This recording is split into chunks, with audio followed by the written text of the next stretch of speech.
Alright guys, now that we are done designing, we need to put the design into an STL file and then print it.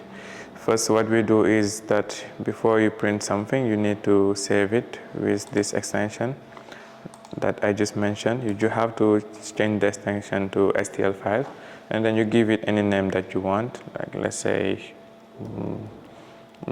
Padlock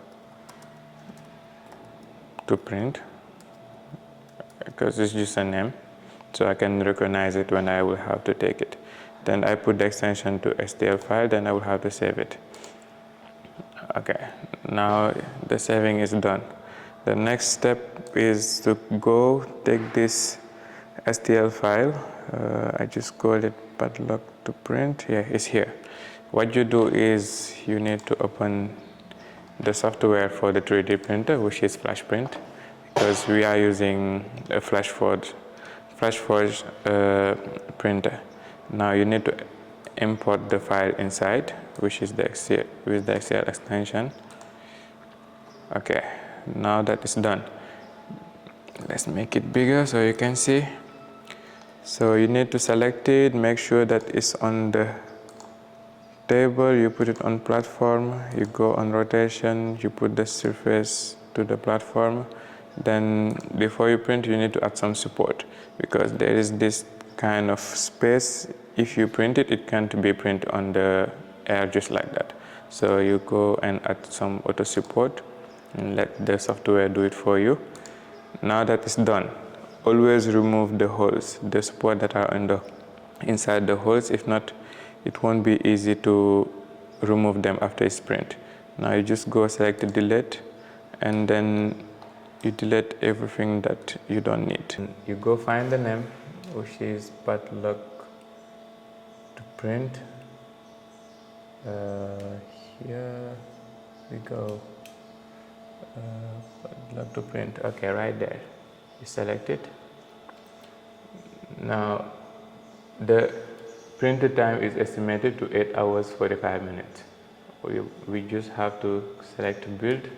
It will copy the file into the system of the 3D printer. After, you can remove your flash drive and leave it do the work for you. After it's done, you will just have to come collect it, remove the remaining support that you didn't delete, and then start your assembly with the other parts. Now we just need to wait for the copying to be done, and then we leave the work to the 3D printer.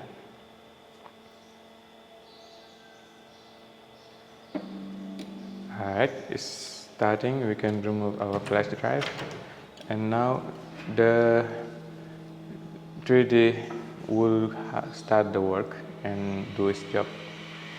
We can go take a nap, rest, and leave it do the work. See you later, guys. Hi guys, and welcome back to this project. It is about the smart lock still. So last time we did explain the circuits, which was the first step, and as you can see, we're done with this part. Now the second step was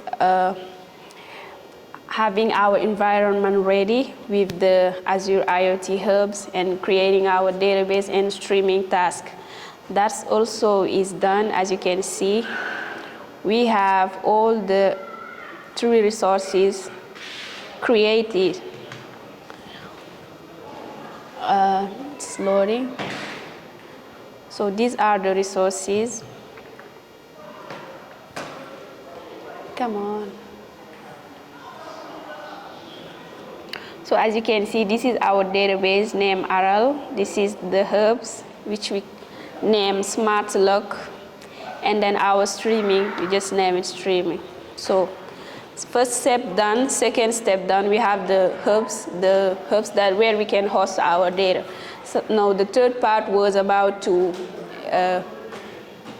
was about the coding part, and that part just takes time, but finally we were able to figure out our mistake and fix it. And as you can see, now we can see because we are trying in this project to track the GPS and the sensor and the temperature. So, but also we add some, since we are going to have a dashboard only having GPS and temperature will kind of be empty for a dashboard. That's why I add 2 other parameters, which are the time, and also we will be able to see the level of the battery. So these are the 2 things that we add in order to have a better visualization on the dashboard. So now that we upload the code, and we can see that we can have here, as you can see, the time, because this was one thing we wanted to display. So today is the 16th December 2021, as you can see here. We also have the GPS, the exact location, which is 40 and minus 17. And we also have the temperature, as you can see, we're now 25.89. So this is what we can see in the serial monitor, but to be able to know that our data was successfully sent on the cloud, the hub, we go and then we visit our hub, which we named Padlock. And then we were able to see that the message were passing, because we see the graph. So as you can see, we send today, the 16th, we send 547 messages, and the quota is this, and the device that we connected is just one, because we just use one device. And as you can see in the graph, the telemetry message is passing well, meaning that we are sending information. So this graph explains exactly that the data is passing. So for now, we are here. The code is working now. We're able to send data. We're able to see them in the, like, not only sending data, but exact data, like the data are exact, and also we can see them. So the next step will be just designing the dashboard so that we can have all of these implemented in one dashboard. So that will be the next step, and see you guys on maybe in few days, inshallah, to show you the dashboard. Hello guys, welcome to our 4th design. Yeah, now we start making some really good progress, because this, I mean, even if it is not good so far, yeah, we're really progressing, because now I have a full part for the electronics. I have my part for the pins, for the key. I have my part for the bar, everything. Actually, yeah, if I really can improve this design, we will definitely come out with something amazing. I mean, I feel it. It's coming, yeah. Let's just keep working, keep pushing, never give up, guys. This is what we will implement inside the Padlock. If you remember, I showed you some holes that I designed there. Now, if we can have something working that shows us that we can read the voltage here when it's high and when it's low, we will just have to implement this code to our main Arduino program, so that whenever we have this pin unplugged, you will get a signal. So a signal showing us that there is a disconnection. Now what we will do is we will try to implement this inside Arduino and test it. If you have something working, yeah, then we're good. Our security will really improve, because whenever someone opens your padlock, you will get a message. That's the goal of making this small circuitry. I mean, the board we're using is different from the MKR GSM 1004. This is just to test it, because after it's working, this can be put anywhere else, and we can implement it to our main circuit. Now let's try it, let's test it. Now we'll upload the code inside the Arduino, and then we can read on the monitor what it's reading, because right now we plugged it to the 3.3 volt. So the uploading is done. We open the serial monitor and see. As you can see, we are reading 3.25, which is almost 3.3 volt. Now, if the code is really working, once we unplug the input, we should have 0. All right, guys. Well, okay, it's working. Now let's try another voltage. If we plug it to the 5 volt, we jump back to 5 volt. Well done, guys. I'm really happy for this, and yeah, this really is amazing.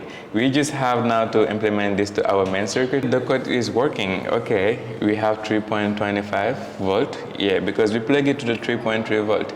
Now this shows like the lock is closed.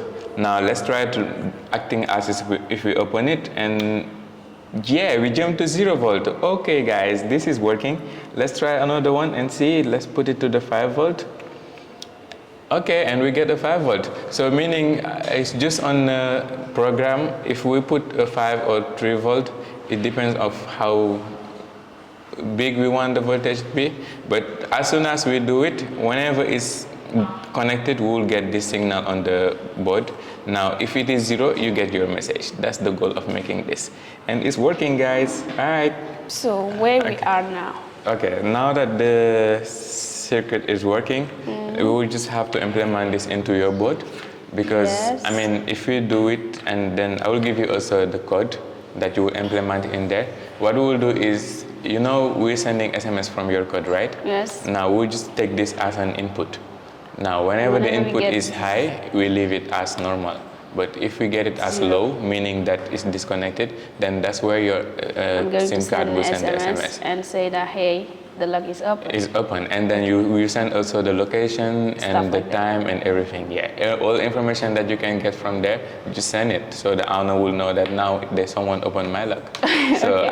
I help you on this side, right? Yeah, you're helping on this side. So. I mean, it's a teamwork, guys. So now we are there, and as you can see, we're almost done with this project. Thanks God. It just remained the last part, which is about making the dashboard so that we can have a real-time checking. Right. So see you guys once the dashboard is ready, and enjoy by the time the amazing work we're doing. Yeah. Thank you. All right, goodbye guys. See you later with some new engineering stuff.